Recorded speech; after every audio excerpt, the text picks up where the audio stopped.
The energy around here is incredible.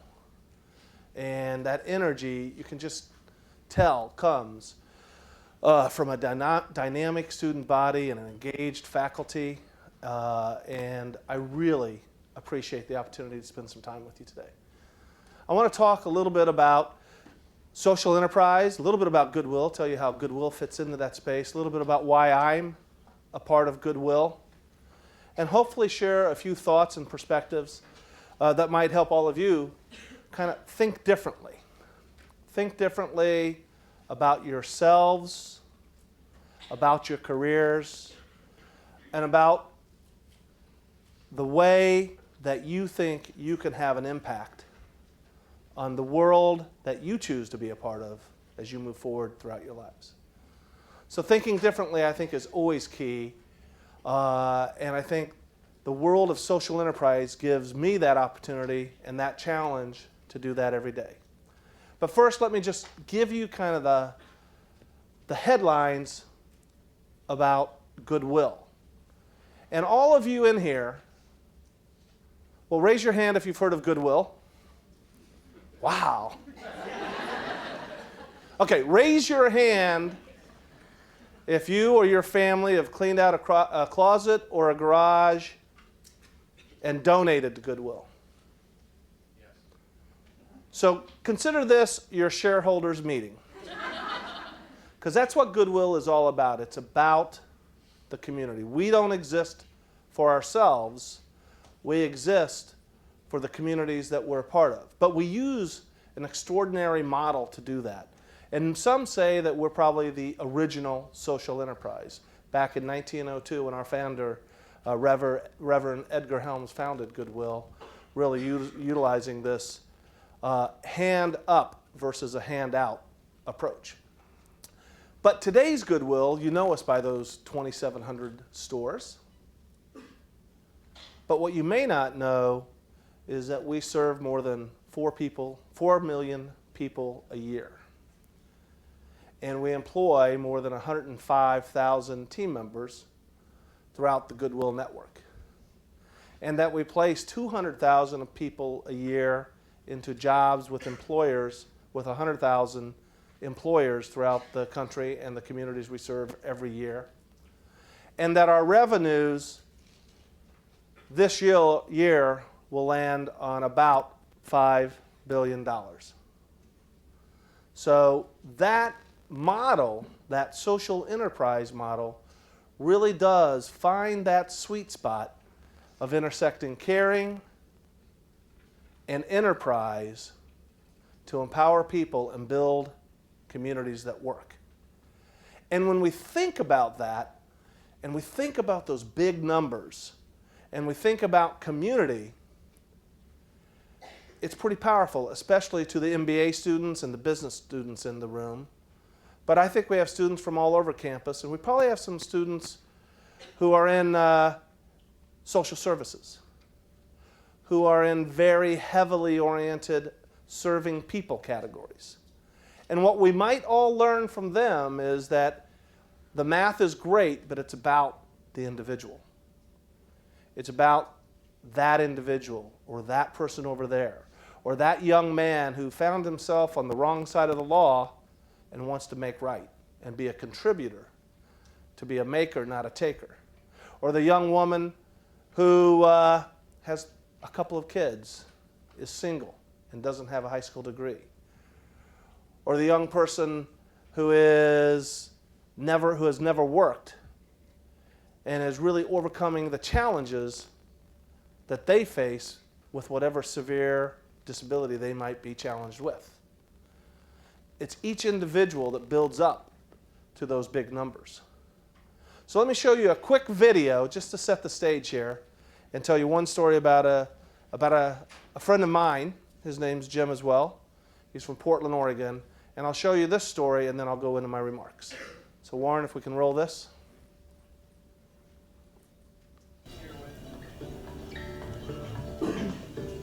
My disability doesn't really affect me to do a good job. It doesn't really affect me at all.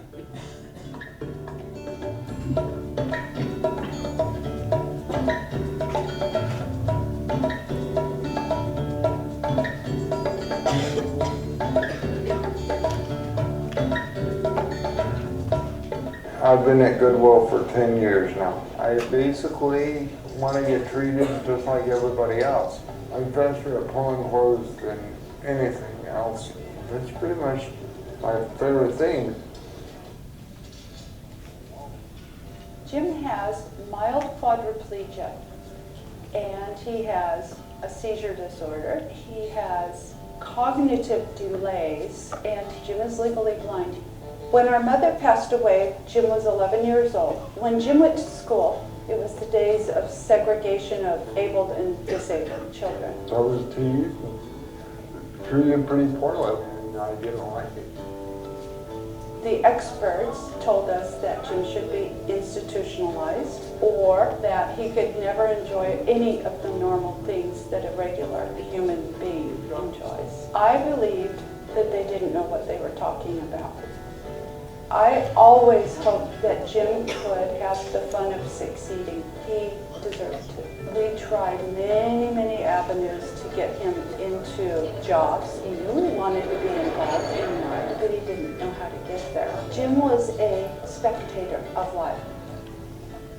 When Jim first came to Goodwill, he was very quiet, shy, and in the background. We provided Jim with extra support staff-wise. We made accommodations for particular jobs. My first impression of Jim was that he could do all the jobs that I offered to him. I put lots of things on the shelf. I greet at the door, and I also help customers know the color of the day. One of his strengths is that he is really smart. He always goes beyond my expectations, and he tries to reach his goals. He is completely diligent, and he's completely responsible to the task he's been given. More of Jim was starting to shine forward over time, and Jim now he's a chatterbox, and he wants to be independent. He's goal focused, and really that's what he's become. That's his essence. He basically started living his life when Jim started working at the Goodwill. It's because of the Goodwill that Jim, who has always known what he wanted in life, he just wanted a job. He wanted to make money. He wanted to have a girlfriend. Charlene and my girlfriend, when we're together, I just feel content. Charlene and I together make a perfect person. She helps me with the vision, and I help her with the thinking and figuring things out.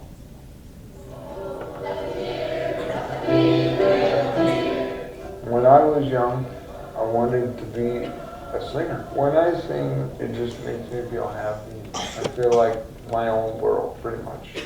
It's relaxing to me.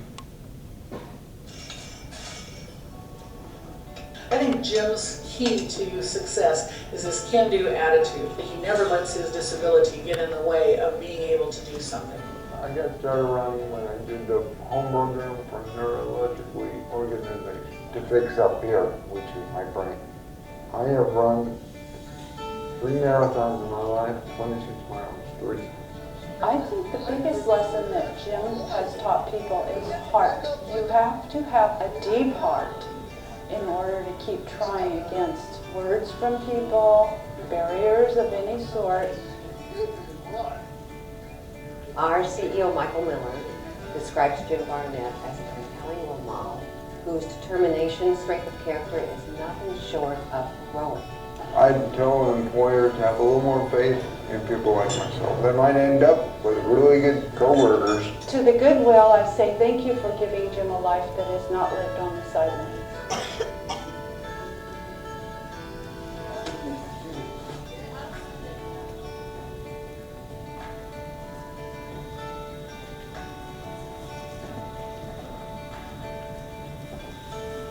So Jim is a pretty amazing guy, and if you think about the people that we have the opportunity to work with day in and day out, their barriers to employment or their challenges can range to Jim's situation or to another man that I've had the opportunity to meet and to work with who had an engineering degree, was an officer in the military, was an executive in an engineering firm, but suffered with whatever issues he had that led to alcoholism and drug abuse, and then he lived on the streets and out of a car for about 6 years. And he had to pull his life back together. So this is a person who's got pretty strong intellect, pretty strong capability, and lived on the streets for 6 years. And I don't know the details of what he was challenged with. And many people can take the attitude about a person with alcoholism or drug addiction, or they do it to themselves. But at the end of the day, it doesn't really matter how they got there. How do you get out of there? And so John came through our veterans program in San Jose, California, got cleaned up, got a job, started working for us, got a job outside of Goodwill, came back and now runs one of our most successful veterans and military family service programs in the country. So there's a range of people, individuals, that add up to those big numbers that I shared with you. And that nearly $5 billion of revenue, 82 to 85% in any given year, goes right back into programs and services. So Goodwill is a pretty awesome place. And as you think about your lives and how do I have impact, we're going to talk a little bit about that. I am lucky that I landed in a job where I have both the leadership and the business challenges and a day-to-day, at least tangential, ability to have some impact on the communities that I'm a part of. A little background on me. I was born in Indianapolis, Indiana. I was the youngest of 8 children, and I have an older sister who is blind as well. My sister Mary Beth is about 10 years older than me, and I like to say that my parents made all of their mistakes on raising a young blind child on her. And I usually say that when I'm nowhere near her. But I went to parochial schools, and young in my life, I started losing my sight in 3rd grade. But I could see pretty well through grade school. I played a lot of sports, baseball, basketball, football. In 5th grade, I was the only starting 5th grader on our 5th and 6th grade football team. And halfway through that season, something happened. I lost my starting position. So I handled it. I quit. And I remember so clearly sitting with my dad that night and telling him that I quit, and him telling me that quitters never win and winners never quit. Quitters never win and winners never quit. And like any self-respecting 5th grader, I ignored him and moved on. And continued, and I played football the next year, but I moved on and went on through high school and went on to college. And while I was at Purdue studying engineering, I got pretty good grades. Probably not as good as my friend over here, because he's in this world now, which means he was really a good student, and I'm not. But I got pretty good grades. But after my freshman year, I couldn't find a job. I couldn't sell the young blind engineering student. And that wasn't so bad either, because I was 19 years old. And so for all of you who don't find a job this summer, you can have a lot of fun. I partied the summer away. That's not advice, by the way. But I couldn't find a job. So after my sophomore year, my dad helped me. At his company, they had a program for employees whose kids were in college that got at least one summer internship, but they couldn't find one for me. Until my dad went in to meet with the head of HR, and I always imagined him pounding on the table. Pounding, raising hell, and I got a summer job. Now, what I learned later in life is that pounding was called advocacy. And what I learned is that's an important attribute that all of us need to have. You need to have it for yourself, and you need to have it for your family or the team that you're a part of, or for the organization or the company that you're a part of, or the company that you build. But being able to advocate for what you believe in is important. But I learned that, again, not at that exact time. It kind of sunk in later. But I got a summer job, and I got a job as a janitor. And what I learned from that job is every job matters. Every job has somebody counting on you to do your job so that they can do theirs. And so the next year, after my junior year, I needed a job in my field. I struggled. I couldn't find one. I got creative. I worked for free. I got a free internship. And then I was able to get the School of Engineering to credit it because of the tasks that I did towards 3 credits of general engineering. So I felt like that was a win. And now I've got good grades. I've got some work experience. I'm a senior and I interview 50 times. And I got 50 rejection letters. Now at Purdue, we called those ding letters. And there is a silver lining because 10 ding letters got you a free beer at Harry's Chocolate Shop. So, hey, there's always a bright side, but it was getting pretty discouraging for me. But ultimately, after I graduated, I got 2 job offers, one with AT&T and one with IBM. So it took the big companies to take the shot on me. I went to work for AT&T, worked for a number of years, applied to Harvard Business School, and here's a little secret. I didn't get in. So I worked for a couple of more years, and I applied again. And I did call them and say what was weak about my application. They gave me some thoughts and some insights. So I went at it again. And later I was on the Alumni Association Board of Directors, and I learned it was like 0.02% of people who reapply got in. I thought, whew, lucky me. But, you know, tenacity. Quitters never win, and winners never quit. So I went to Harvard Business School, went back to AT&T, worked in mergers and acquisitions. Then I ran our competitive market analysis. I was like the chief spy for AT&T. It was fun. And then I got an opportunity to go run a wholly owned subsidiary called AT&T Campus-Wide Access Solutions. It's now owned by Blackboard, actually. It was a great company. And while I was there, I got the call from the search firm to go to National Industries for the Blind, another social enterprise. Not with the same brand as Goodwill, but focused on the employment of people who are blind through federal contracts. And it was a great ride. So for 10 years, I had the opportunity to be a direct impact player on the lives of people who are blind throughout this country. And then I got the call from Goodwill. And over the course of that 10 years with NIB, some of those lessons that I learned but didn't learn younger in my life about tenacity, about stick-to-itiveness, about advocacy, and really about the power of work came to me in a pretty powerful way. Because what I learned at NIB is that work is an important thing for all of us. It's important as we go to a family reunion or a high school or a college reunion. It's one of the first 3 things we all get asked. What is it that you do? I do this. Oh, I'm not working right now. Doesn't work as well, does it? So it's important not only for the economic independence that work brings you, but for the personal dignity that it brings to you. And so for people, like people who are blind, where 7 out of 10 aren't working in this country today, or now that I've joined Goodwill, I work across a lot of populations. You know, work, having a job, being a part of something is a pretty powerful thing. And so when I got the call from Goodwill to come and talk, and I didn't know a lot about Goodwill at that point, and I researched and I realized the mission is the same. It's just a broader population with a great brand. And so I interviewed and interviewed and interviewed and went through a whole process, and I got this job, and I've been with Goodwill for about 4.5 years now. And over the course of that 4.5 years, I've really learned the power of social entrepreneurialism. And I myself am not a social entrepreneur. I really am a hired gun management, enterprise-wide leading kind of a guy. And that's worked with the skill sets I've developed.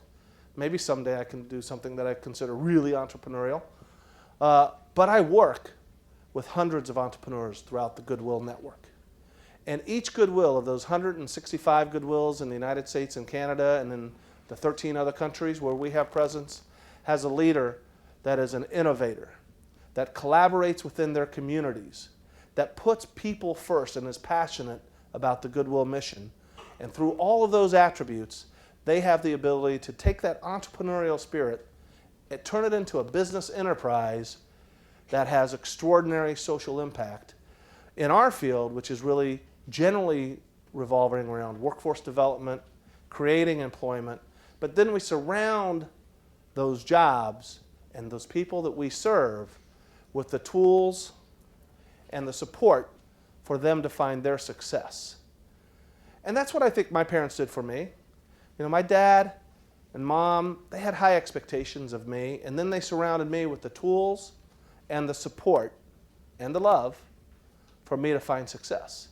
So that with the advocacy and the stick-to-itiveness and that high expectation is really how my path led me to where I am today, because that's what Goodwill does for the people we serve and for our team members. High expectations and surround our team members and our program participants with the tools, the support, and the love for them to find their success. And I mentioned that Goodwill was really one of the, if not the first, social enterprise. We were founded in 1902, and we were founded out of the Methodist Church. Reverend Edgar Helms was in Boston, and he saw the poverty. And so he started collecting goods that needed repair to give to the poor, to the immigrants of Boston. And one day, he had a church or a hall filled with goods, and they opened the door, and it was crazy. People needing, wanting, taking. And it was just out of control. And a woman came to him and said, can I buy this coat? And she took it, and she repaired it, and she sold it. And he saw this opportunity. He saw this opportunity to offer people a hand up, not a hand out. And so they started taking this product that they would collect from the rich, and they would repair it, and people would start building their own living. And from that, the first Goodwill store was born.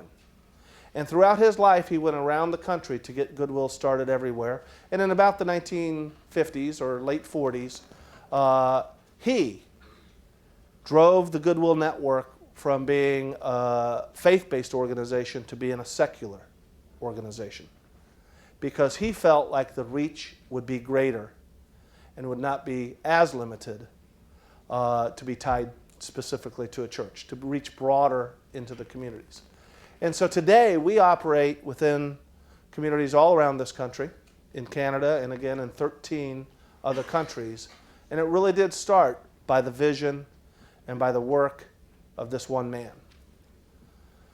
So years later, $4.5 billion in sales in 2011. We'll be hitting about $5 billion at the end of 2012, serving more than 4 million people, placing 200,000 into jobs, working with 100,000 employers in the communities that we are part of, and 105,000 team members. When I joined Goodwill, we had 88,000 team members. So during this tough economic time, Goodwill has been a job creator on the ground, not to mention the millions of people whose lives we served. And all of that is done through the social enterprise model that when your parents or you decide to clean out your closets, and that what you think is the end of a life cycle for your tennis shoes, your old suit, a dress, is really the start of something new for one of your neighbors, for somebody else in your community. And that collection of those goods translates into billions of dollars being fed back in to your communities to serve those millions of people. So it's a pretty exciting model for me to be a part of. But if we take social enterprise, or we take it in the language that you use here, social value creation, how do you think about that, and how do you think about you, and how do you think differently about what your role can be in creating social value, in having social impact, in doing good, in making a difference? You can start just with your own volunteerism, right? Your own giving, your own service projects, and we all do it, right? Through high school, you had to do a certain amount of service. While you're here, it's exciting to work with fellow students on a service project. And you're starting to find what your passions are. You're starting to find where your skills and your time contributions can have an impact, make somebody else's life better or a community better, and probably make you feel a little bit better yourself. But as you graduate, you also have to make a living. So all volunteerism is great, but it doesn't pay your bills unless your parents are paying them right now. So what do you think about when you think about social enterprise, and what are the avenues that you can pursue? So let me just try to frame it for you, at least the way that I think about it, your ability to create social value. And let me start in an earlier session. Somebody asked me, what's some advice? Don't be afraid of making money. Making money is not a bad thing. It's a good thing. It's part of our culture here in the United States. You make it through creating value. So working for a company that exists for shareholders to make money is not a bad path. Working for a company that you can grow and make money and give back later is not a bad path either. But what I see with young people today is you want to immediately start creating value for the community and the parts of the world that you touch. And I think that's pretty awesome. So the way that you can do that, if you work for a company, is size up their corporate social responsibility commitments. So a company all companies, or most companies nowadays, are really developing a corporate social responsibility platform. So you can try to understand that. And like everything is on a spectrum. So some companies will build their CSR platform for public relations purposes. It's not bad. It's not as deep, it's not as substantive, but you could probably find a niche. And some take it very seriously and build their corporate social responsibility ability platform more into their operating plans with a more significant contribution or portion of profits going into that. A lot of them will form a foundation. A lot of them will weave together their foundation and their CSR activities, but really try to do it in a way so that they can get both the bang for the buck from a public relations perspective, the business advantage, and the employee engagement advantage.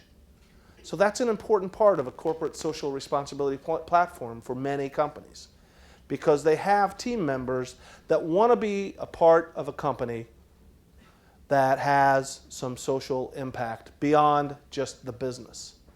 And so they do that by ensuring that they got great employee engagement programs in place. And I'll talk a little bit about how we work with some companies here momentarily. So corporate social responsibility. The other end of this spectrum is the not-for-profit sector. And within the not-for-profit sector, you'll identify what excites you and where your passions are. And then within that space, there's a continuum as well. On one side of the equation, there's the charity model, and it's all fundraising and asking for money to fund the mission. A very noble approach and very effective in many cases, a little bit tougher in today's economy. And on the other end of the spectrum is more the Goodwill model, which is, we'd characterize it as an earned revenue model, where we integrate mission throughout our operations, plus providing additional services or surrounding the people we serve with those services. And in that model, and don't get me wrong, if you want to write a check to Goodwill, Goodwill accepts it. But we're driven by the business model.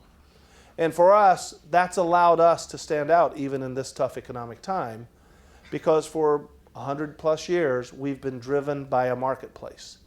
And then that transfers over to everything we do, whether it's retail, other business lines, or the programs and services.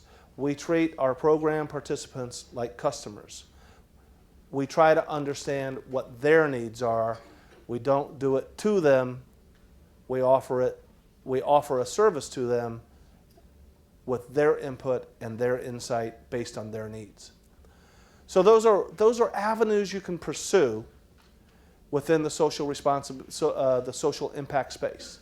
And then there's a growing trend called benefit corporations, B Corps. And there are thousands of these now. And Ben & Jerry's just became one. Patagonia is a benefit corporation. And so you're seeing some bigger brands starting to move into this model. And within the benefit corporations, it really is a for-profit company with a focus on a social goal. And it's not clear to me yet how that gets defined consistently across the spectrum, but it's early in its life. But it is clear that transparency will be a very critical component of what a benefit corporation has to do. And over time, what I see happening is more consistency on what that should look, taste, and feel like will take place.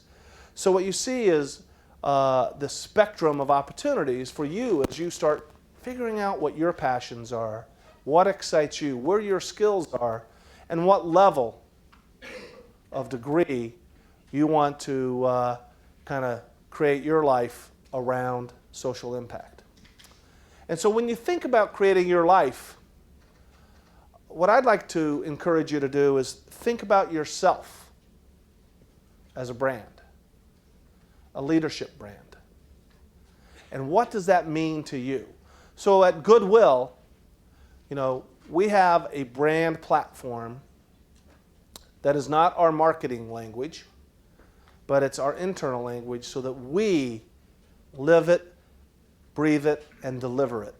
And it's made up of 3 simple elements: our brand essence, our brand personality, and our brand platform. And we went through a process to develop this where we did the research with all of our stakeholders. And then we were forced to pick 3 words to come up with our brand essence, our DNA, who we are. And we took all of this research, and then 20 or 25 people sat in a room, sorted through it, said what they interpreted as, fought it out, and we landed on 3 words. But just to give you a sense, or let me ask you a question, and we don't need to run a mic, I don't think, on this one yet, but I'll give you a brand essence of another company, and you tell me what it is. Fun, family, entertainment. Got it, Disney. Now I'm going to give you another one, and you tell me what it is. Celebrating everyday moments. Hallmark? It's a good guess, but it's wrong. Another guess? Kodak, a great guess, but it's wrong. How about Starbucks? How many in here have paid $4 for a cup of coffee to celebrate an everyday moment? There you go. So it's not an external marketing term. You don't see it on a Starbucks bumper sticker. It's the environment that they want to deliver to you and me when we're paying $4 for a cup of coffee. And then we focused on what we called our brand personality, and we forced ourselves to pick 5 characteristics that we thought were important, and then a brand promise. So, to cut to the chase, we landed on Goodwill as being a caring community enterprise. It really stood out. The words that people talked about Goodwill were caring, blessed, kind, giving. Community was just everywhere. In enterprise, what the words that we heard from stakeholders, and this is donors, shoppers, program participants, employees, volunteers, the words were businessy, entrepreneurial, solutions-oriented, problem solver, enterprise. So community, caring community enterprise. It's what we try to live and be every day. Our brand personality really speaks to putting people first, to innovating, to being passionate about our mission, to collaborating. And our brand promise is very simply, only Goodwill integrates caring and enterprise to empower people and build communities that work. So what I would ask you to think about is, what's your leadership brand? When you think about what are the 3 words that describe my leadership brand for my career, for my college experience, for my career, what could it be? Problem solver, innovator, kind, funny. It's what matters to you. And what's that personality supposed to look like when you develop yourself as a leader so that you can accomplish both your business and your social value creation goals. You know, what are those characteristics? Hardworking, funny, flexible, respectful. How do you define yourself? And can you get to a brand promise about what you're going to deliver to the world that you're a part of?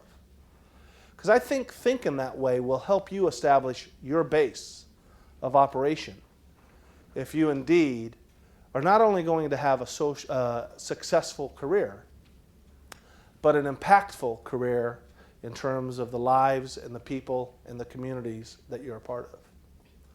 So think differently about who you are. You're not simply an MBA. You're not simply an English major. You're not simply an architect or a professor. You know, that's one way of thinking about yourself. But you know what? The environment around you will make you think differently about yourself. So why not stay ahead of that? So let me close with one of my favorite stories, and then we'll open it up for questions. But this is my son.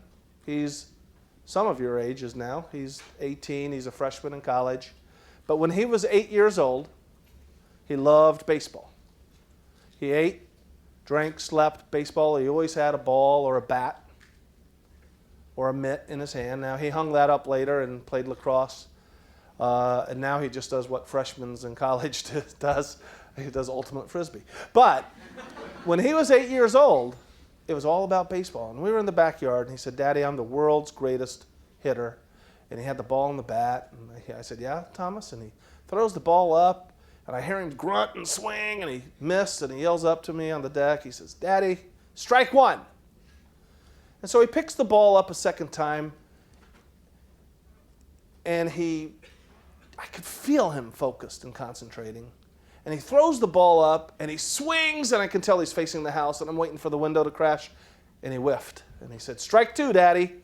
But he's so intense, and I can't tell him to move the other way. I'm feeling the window's going to shatter. He throws the ball up, and with all his might, he swings. He missed, and he yells up to me, "Strike three, Daddy. I'm the world's greatest pitcher, too." So I challenge you to think differently. There are pathways that will work for you. The ability to have social impact is greater now than ever before because there are lots of pathways open to you. And I wish you the best of luck. And with that, I'd like to open up for any questions. Thanks.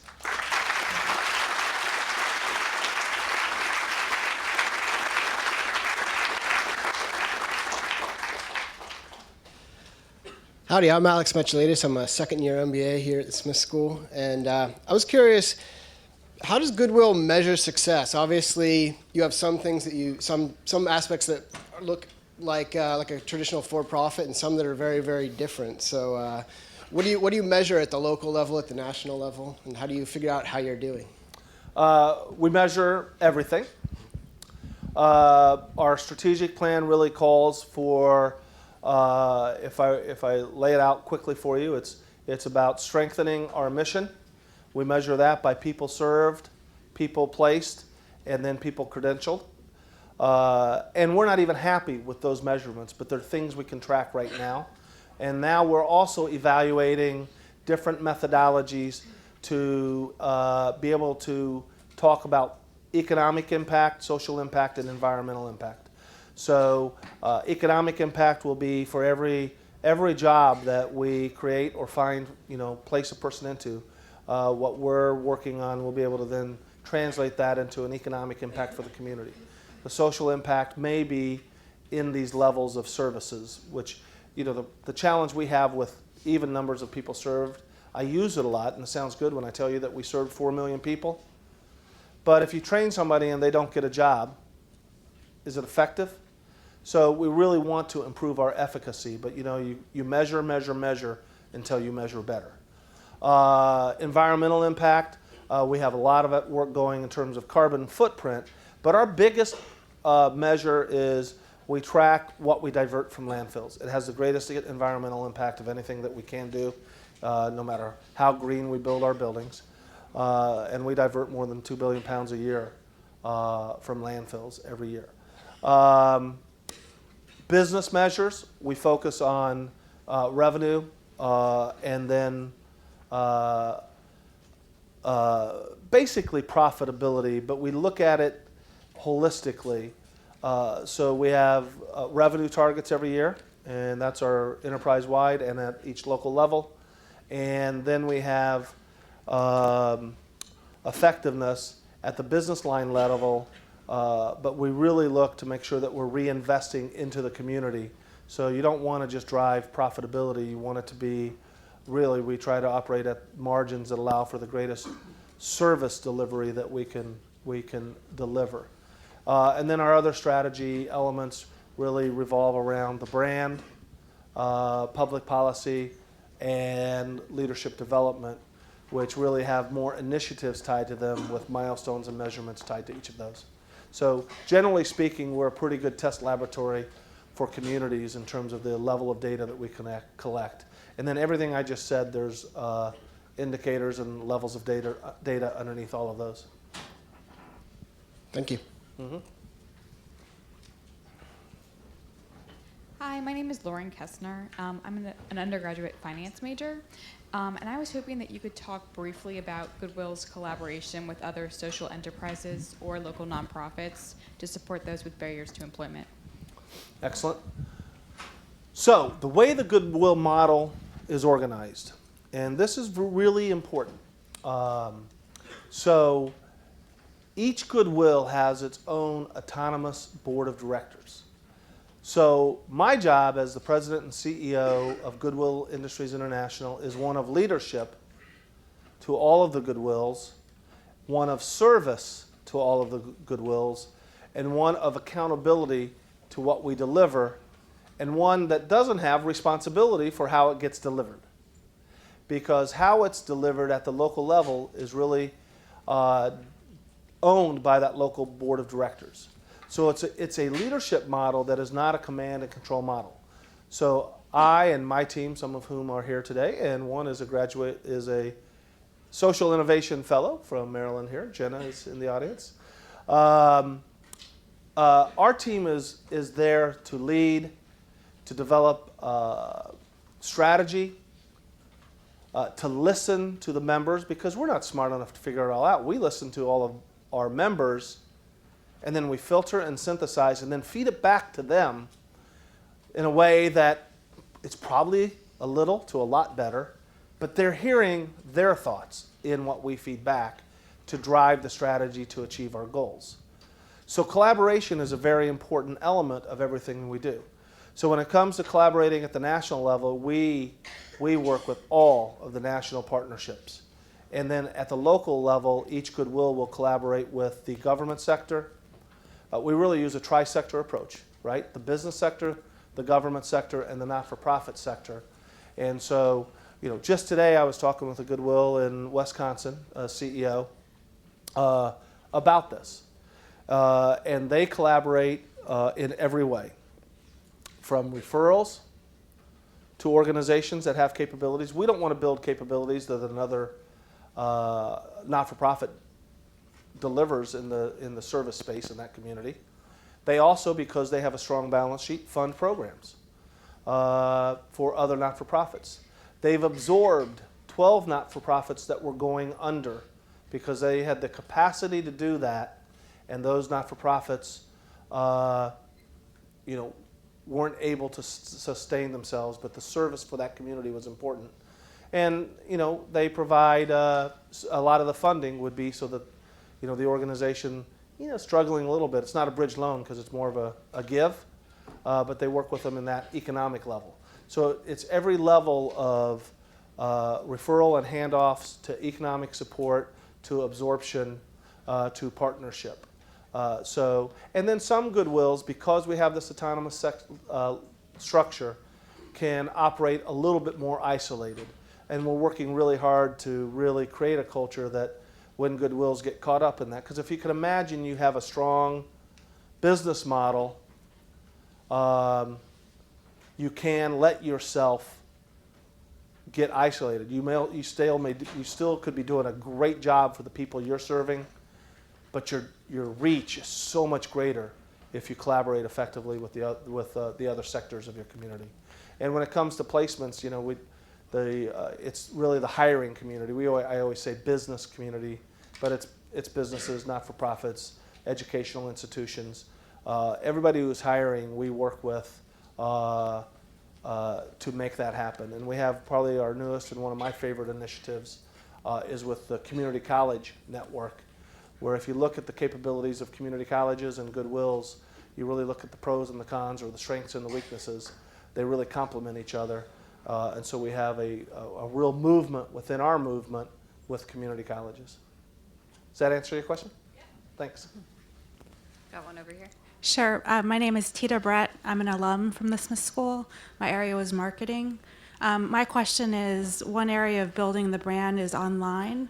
And I know that one of the reasons I'm here is that Goodwill is definitely an innovator in the social media and marketing. So if you could elaborate a little bit around that. Well, I got a lot of team members that are thanking you right now. It's funny.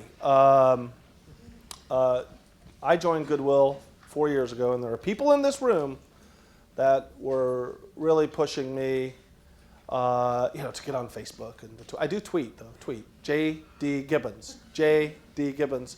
And I do have a bet with somebody else in the audience that I'll have more followers than her. So I need another 1,500 if you guys can help me right now. They were pushing. I swear, I was the total typical, ooh, boy, Facebook privacy, all those kind of things. But they kept at it. What really happened, this is an interesting thing. So another person joined our team from my old team. So then they just, instead of bugging me about it, they started bugging her. But, I knew her for many years. So, now they won her as an advocate. That's really how things work in life. And so we invested in it, and we built a social. We started with a team. We started by we took the people on our team who are here, who had the greatest interest, and then they started hiring 20-year-olds, and then we built it. And so that's my view of the world, but it's much more complicated than that. But we did start with, I think, Facebook, right, Arlene? Yes. So we started with the simple stuff, the Facebook. We rolled into the Twitter. We got these young people in here to help us think about it. And that has evolved us to where we have actually a pretty strong Facebook social media presence, including an online donation calculator at donate.goodwill.org, where you can go in, and if you donate 3 T-shirts, a bike, a pair of tennis shoes, and $1,000, just kidding on that, leave that in your pocket.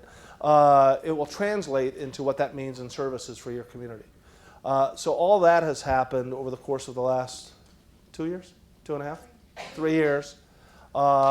And the next stage of really where we're going to go, and we're not real behind, but we're not ahead yet, but I believe that we're in a place that we will be real leaders, is in the whole world of mobile. Mobile is everything, kind of. But the way that I think it's going to be the most powerful for us is what I've been talking about is Goodwill Industries International, so our team. But the real power of what's happening is every Goodwill is building a strong social media capability.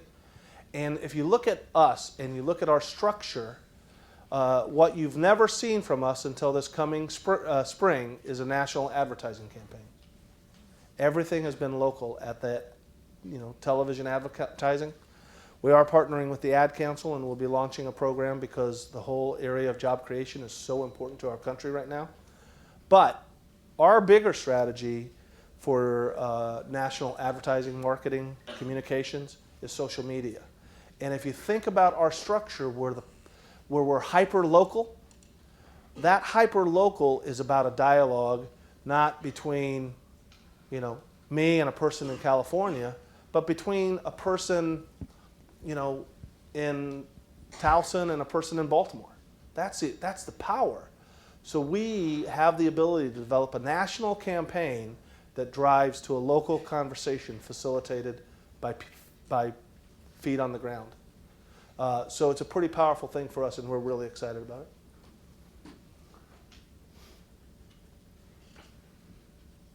Over here.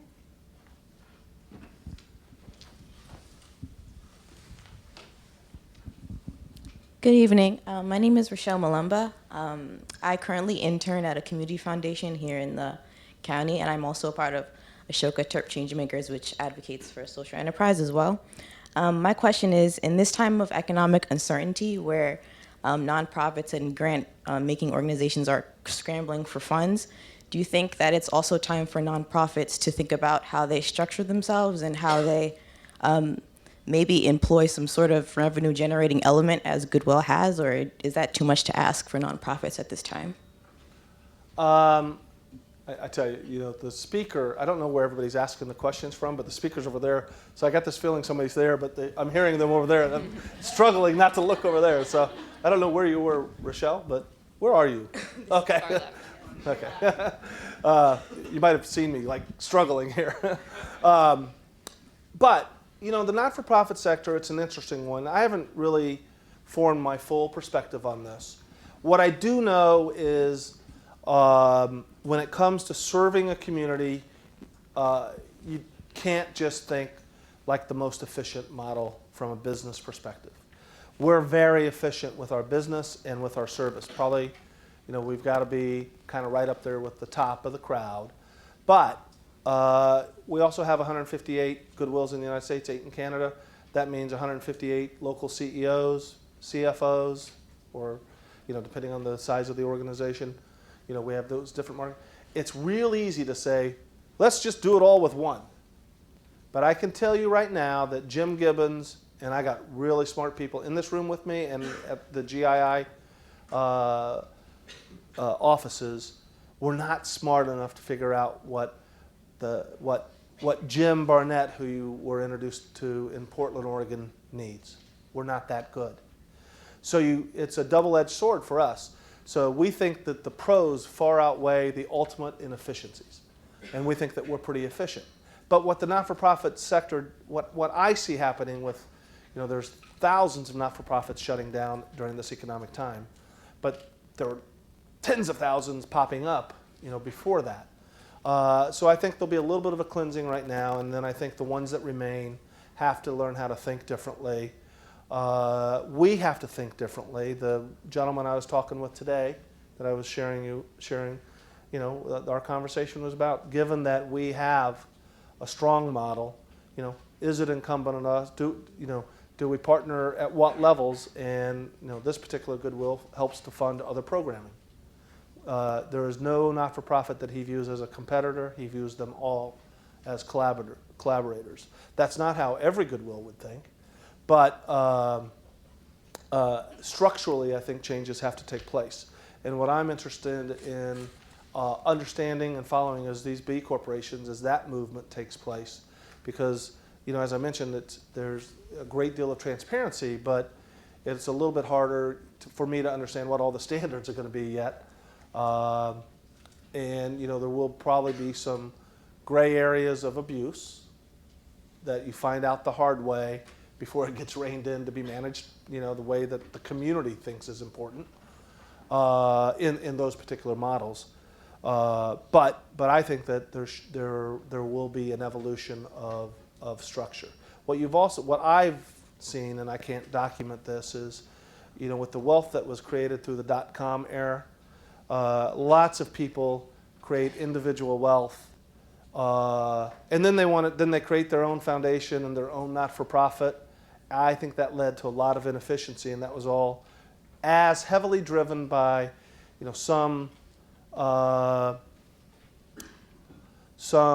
dual intentioned brain of controlling my resources and doing good, but not necessarily optimizing good. So I think some structural changes do have to take place over time. Over here.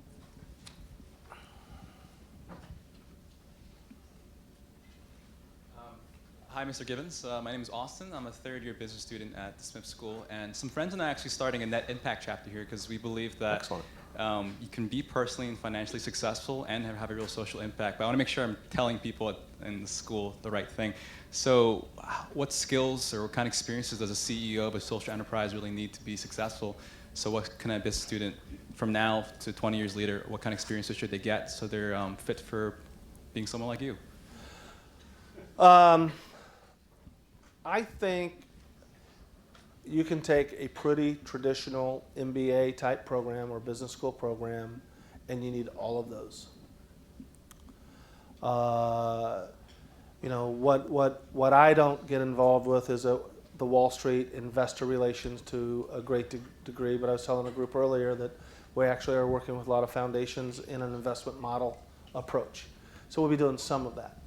But every ounce of learning that I had from all my engineering and all my business school classes, I use, you know, all the time in a job like this with Goodwill. If I'm a fundraiser in a charity fundraising model, I would maybe use less of them. You're in more of your communications, marketing. Still want to be analytical, but it's very relationship oriented and heavy direct mail. It could be, you know, so it'll be more that part of your brain and skill set. But if you take kind of the path I've gone, I think it's all of the traditional business skills coupled with a heart and with an ability to collaborate.